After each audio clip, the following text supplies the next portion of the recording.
Welcome to Dates and Dead Guys. In the 1920s, the richest per capita people in the United States might not be who you would expect. The Osage, once a proud race of fierce Native American warriors, were forced to worthless land discarded by the US government. But soon after, oil was discovered, something incredibly valuable to the booming US industrialization. Seemingly overnight, the outcast Osage became a race of millionaires, the wealthiest per capita people in the country. It will make them targets of a reign of terror in the 1920s that will also make them become the most murdered.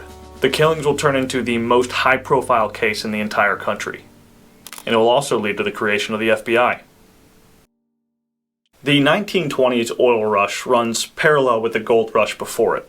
Money-hungry prospectors, like those in Osage County, were set up all across the country. It lured all sorts of people to beg, borrow, and steal, just for a chance at striking it rich. But these people, these markets, and this country were built upon a house of cards. They could only thrive as long as these precious physical resources flowed freely. We romanticize this era, and it built the America that we know today. But 99% of these prospectors went flat broke. And worst of all, everyday Americans like you paid the price in the Great Depression. Sadly, this is just as true today. Bloomberg reports that 1% of Americans will account for 22.5% of the nation's wealth by 2048. It'd be the largest share of wealth since the last pre-crash year of 1928. This time around, you can invest and preserve wealth like a Rockefeller, with an asset that's more stable than oil and gives you more growth than gold. It's blue chip art, the same art that you see in the finest museums around the world. In the last 27 years, art prices have outpaced the S&P 500 by 137%. And with our new sponsor at Masterworks, you can add shares of it to your portfolio straight from your smartphone. Masterworks' team of art researchers and financial analysts have made 16 sales so far, and each one of them have delivered a profit to investors just like you. They've generated over $45 million in sales and counting. Over 800,000 people have signed up thus far, and offerings have sold out in hours. But my subscribers can skip the waitlist and start collecting today by clicking on the link in the description. It's May 1921. Mollie Burkhart, an Osage woman, makes her way to a ravine in Osage County, Oklahoma. She is terrified. A crowd has gathered because a body has been discovered. Days before, Anna Brown, her sister, had gone missing. Mollie's husband and brother-in-law help her push through the onlookers. The heat of the nearing summer has led the body to already start to decompose. But there is no mistaking the identity. Mollie knows immediately that her worst fears have been realized. Her sister is dead. Tension is building in the whole community. Anna isn't the first Osage tribal member to be murdered since the county's oil boom, but her death will mark the beginning of a very specific reign of terror against Mollie's family and the tribal members of the Osage. The topic of today's video is the Osage Reign of Terror. It is a string of murders between 1921 and 1926 among the Osage Indians in Oklahoma. It is a story made famous recently because of a book published by David Grann called Killers of the Flower Moon. Depending on when you are watching this, Martin Scorsese is releasing a movie about it starring Leonardo DiCaprio and Robert De Niro in October of 2023. The story here is heavily drawn from the book, and will hopefully serve as a retelling and provide some historical context to the grisly 1920s crime spree. So why would anyone target a Native American group in the 1920s? Well, the Osage were rich. The wealth achieved by the Osage would be hilarious if it wasn't tragic. In the 1870s, during the Indian Wars, the Osage, like many other Native American groups, were forced by gunpoint off their traditional lands. The US government placed them in what used to be called Indian Territory, present-day Oklahoma. The territory was originally set aside as an ideal place for Native Americans as part of the Indian Removal Act of 1830. Ideal because the US government thought it was useless. The Osage were not just content with being placed there. They went out of their way to buy land in Indian Territory from the Cherokee because they wanted a stronger claim to it. Which is good because in 1897, oil was discovered there, making them filthy rich. The Osage knew what they had, so the tribe made some rules. Every tribal member was given a head right that would entitle them to royalties. They would lease land out to the oil companies, and quarterly they would receive a share of the lease. Rights to the oil was going for millions. To protect their money, members could not sell their head rights, and even if they did sell their land, mineral rights had to be kept. Head rights could be inherited though. Over the next 2 decades, they would become the richest per capita people in the world. To give you an idea, the contracts from just 1923 would be worth, in today's money, $400 million. That money was divided among just a few thousand tribal members. It's hard to say what each tribal member would get year after year, but in 1920, the Bismarck Tribune calculated that each Osage, including children, would receive about $10,000 that year. That's the equivalent of $150,000 in today's money. Average household income was just under $3,300 a year, making every Osage with a head right 3 times richer than the average family of 4. They could afford everything. Travel, beautiful clothes, cars, houses. A huge change from being relegated to land unsuitable for white habitation just a few decades earlier. But the change happened really fast. People who are not used to that kind of money could really waste it or get taken advantage of. Good thing the US government came in to save the day. They started the guardian system. The poor, uneducated Osage were deemed unfit to control such large sums of money, so they were assigned a court-appointed guardian to control their finances. If you were a full-blooded Osage, you were almost always forced to have a guardian. However, if you were an Osage married to a white person, then they might be assigned to be your guardian. Not surprisingly, this led many Osage to marry outside the tribe, because in order to have access to their money, the guardian had to approve. This was sold as a paternalistic policy to protect the Osage from themselves. Insane levels of condescension aside, corruption became immediately obvious. Guardianships were often given out as favors to judges to people who had helped them get elected. Embezzlement was common, and even though some guardians tried to enact the spirit of the policy, some of them held the Osage they were supposed to protect in poverty. For many Osage, by the 1920s, their wealth was more on the books than in actual accessible funds. And that leads us to where the murders start. The investigation into the death of Anna Brown was completely bungled. Law enforcement in Oklahoma was quite literally made up of part-timers and amateurs. No real evidence at the crime scene was really even looked for, and if it was, the mass of people who were allowed to gather would have contaminated it anyway. An autopsy was done, and it was discovered that whoever murdered Anna had done it with a bullet to the head. It was performed by 2 local doctors, the Schoen brothers, but despite there being no exit wound, they didn't discover a bullet. The case went cold immediately. Mollie's brother-in-law, Brian Burkhart, was with Anna the night that she went missing, but was seen dropping her off at her house, clearly still alive. There were no other real leads. To make matters worse, Osage County was a magnet for troublemakers ever since the oil boom. Any outlaw with a get-rich-quick scheme saw the area as an opportunity. By July, just 2 months after the murder, local authorities had already given up on the case. But not everyone did. William Hale, a wealthy white businessman, had long been a positive force in the community. As a philanthropist, he had established schools and hospitals for the Osage. He was very well connected in the county. He even had the nickname the King of Osage Hills, because of his prominent presence within the community. People owed him more than a few political favors. He also had a connection to Mollie's family. Her husband Ernest was his nephew, and they were very close. Hale vowed to Mollie and her mother that he would get justice for Anna. He even hired a private investigator named Pike to look into it as the police failed. But before the investigation could even get off the ground, Mollie's mother died. It looked like poison, and then more murders started to happen. Over the course of just 2 months, 2 members of Mollie's family had died. Her sister Anna from a bullet, and now her mother. Officially, Lizzie, Mollie's mother, had died of a wasting disease. Another of Mollie's sisters, Minnie, had died 1 year earlier. The Osage had seen many deaths like this, and always suspected poison, but with no crime labs or modern toxicology, they had no way to prove it. At this point, Mollie was obviously worried. Her husband, Ernest Burkhart, also the nephew of William Hale, the King of Osage Hills, tried to calm her down. Things might not be what they seem. Maybe Mollie's mother was really sick, and her sister Anna was in a bit of a spiral. Her drinking was getting out of control, and she frequented speakeasies. Those had a lot of bad people. This was all during Prohibition. Naturally, if you drank illegally, you were a bad person.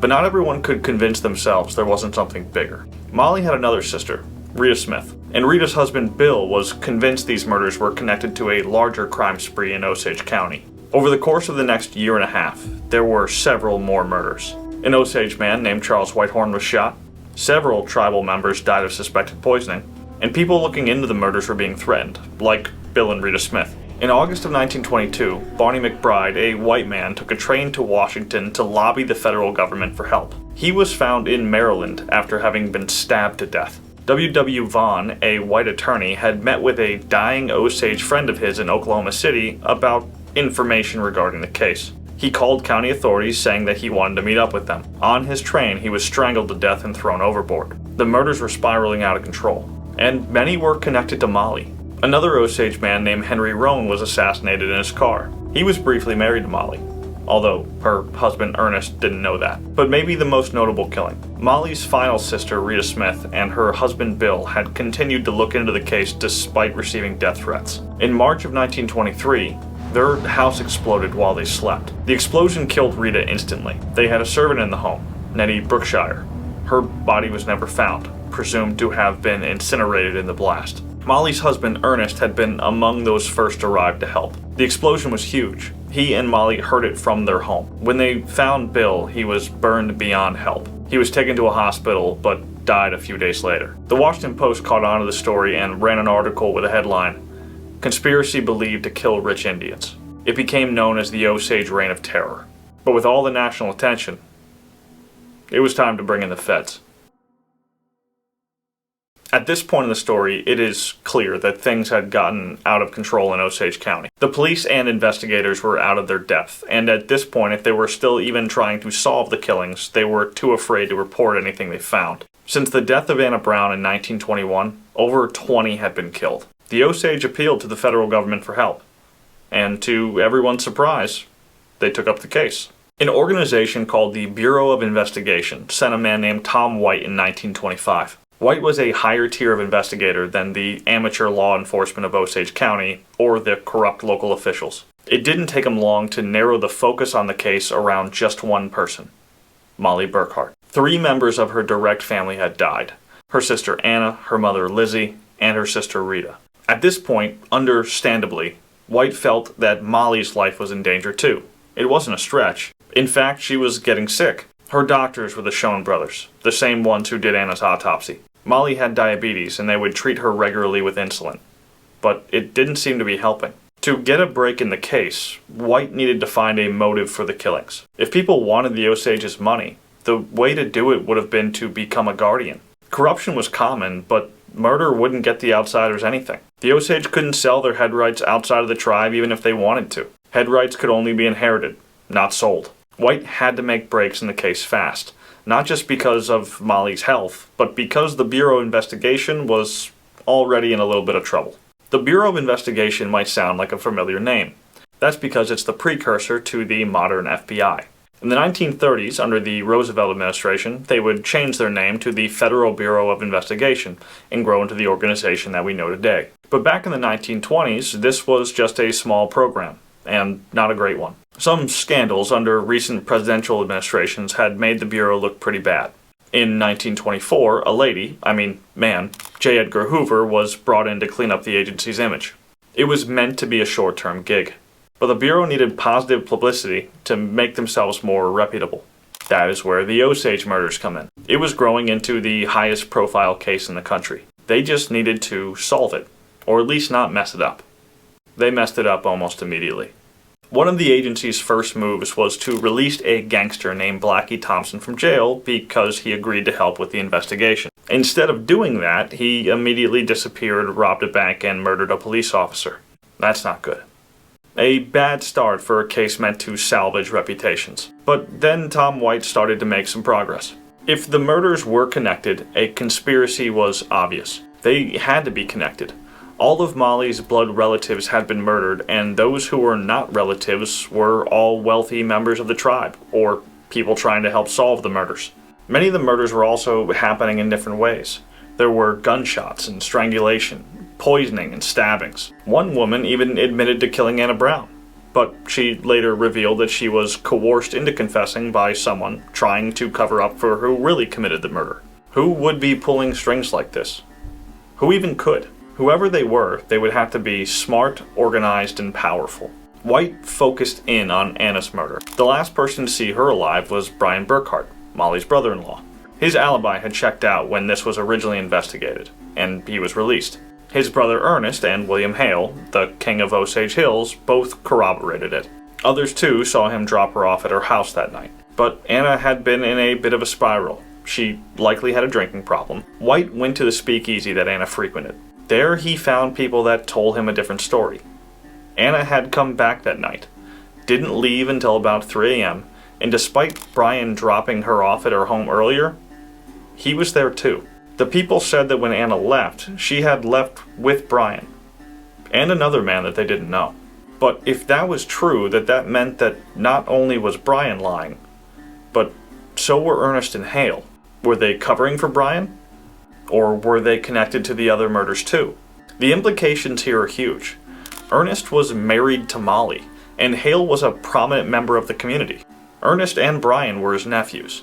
If they were involved, it would mean that they were targeting their own family. With reason to look into Hale, White found the private investigator Hale had hired to look into Anna's death. He was in prison. When he was interrogated, he told White everything he knew, and the whole case broke wide open. White learned that Hale didn't hire Pike to investigate. He hired him to destroy evidence and throw off the investigation. He had met with Hale and Brian several times, but Pike also said that Ernest was sometimes there. White was now able to form a picture. He believed that William Hale was the mastermind behind all of it. The plan was truly evil, meticulously planned, and aimed to destroy Mollie's entire family. The murders were done in a very specific order. Every Osage was given a headright, which provided them with an equal share of oil royalties. They couldn't be sold, but they could be inherited. Anna was killed first. She had no children or husband. Her headright would be left to her mother, Lizzie. Lizzie then had 2 remaining daughters, Mollie and Rita. Lizzie was poisoned. Naturally, her headrights, of which she had 2, would be left to them. If Rita was killed, her headrights, even one inherited, would go to her husband Bill, so they had to die together. Which is why Hale chose an explosion, as opposed to a more risky gunman or poison. With Bill and Rita dead, Mollie would inherit Anna, Lizzie, and Rita's headrights. She would be the owner of 4, maybe even 5. I'm not sure what happened to Minnie's headright. She was the sister that had died a few years before Anna. If Mollie died, all of those headrights would go to Ernest, Hale's nephew. The two were very close, and more than a few people suggested that Hale had quite an influence over Ernest. But White had to move quickly to prove it, because during the investigation, Mollie's sickness started to get worse. William Hale was very powerful, independently rich, and was owed more than a few political favors. To prosecute, White would need concrete evidence and credible confessions. White now suspected that the Schoen brothers, Mollie's doctors, were not treating her with insulin, but were slowly poisoning her. They were likely hired by Hale. White also suspected them of taking the bullet from Anna's autopsy. With no exit wound, the bullet should have been there. As White kept digging, he found more. The man killed in his car, Henry Roan, Hale had a $25,000 life insurance policy out on him. The policy was sold directly to Hale, which is something that you can't do. Forgery was involved, but his death was now also connected to Hale. Through more agents working with White, he uncovered many people involved in the conspiracy. Problem was that a lot of them were dead. Several, supposedly hired by Hale, had died recently of alcohol poisoning. One witness, Henry Grammer, had died recently in a car accident. My favorite is a man named Asa Kirby. He was named as the person who set the charges on Bill and Rita's house. He was killed by a shop owner who he tried to burgle. Interesting thing is that the shopkeeper said he was tipped off about being robbed.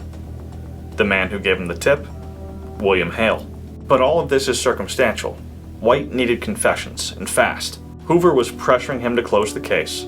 The town was in panic over the murders, and Mollie was getting sicker by the day. In an attempt to get her away from Ernest, White arrested him and Hale. At this point, it's January 1926. Mollie refused to believe that her husband was involved in any way. Ernest was there when they went to Anna's murder scene. They mourned together. He was there to help when Bill and Rita's house exploded. He was one of the first ones that arrived at the scene. He was, by all accounts, a loving husband, and he swore that he wasn't involved. William Hale said the same. But then, in a rather humble move, White turned to Blackie Thompson.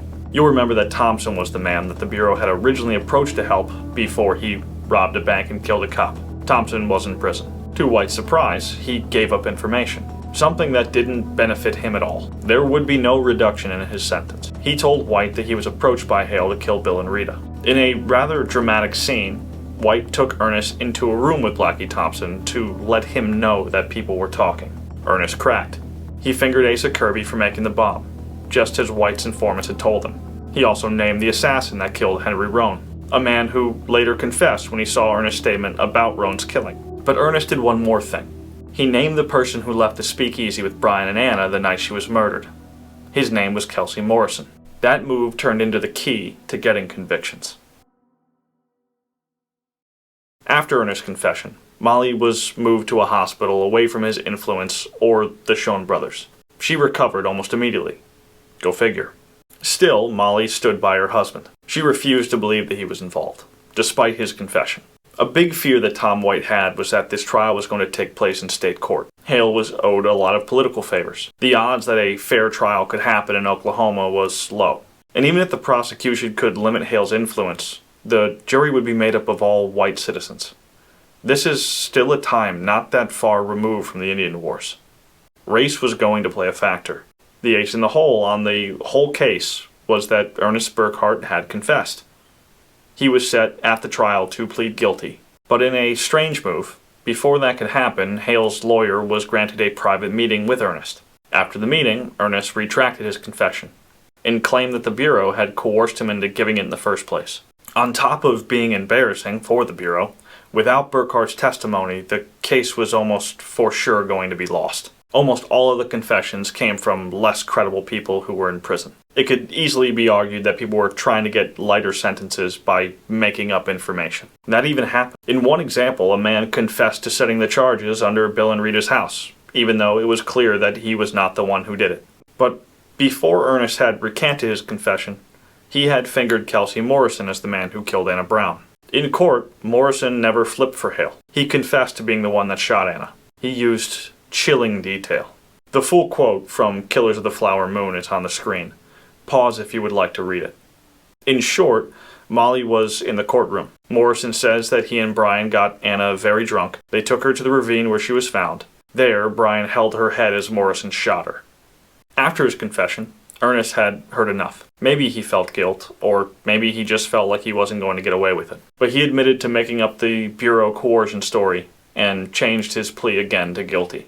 Mollie was finally able to come to terms with the fact that Ernest had betrayed her. Her husband and William Hale, a man thought of as benevolent by the Osage, were responsible for the death of essentially her entire family.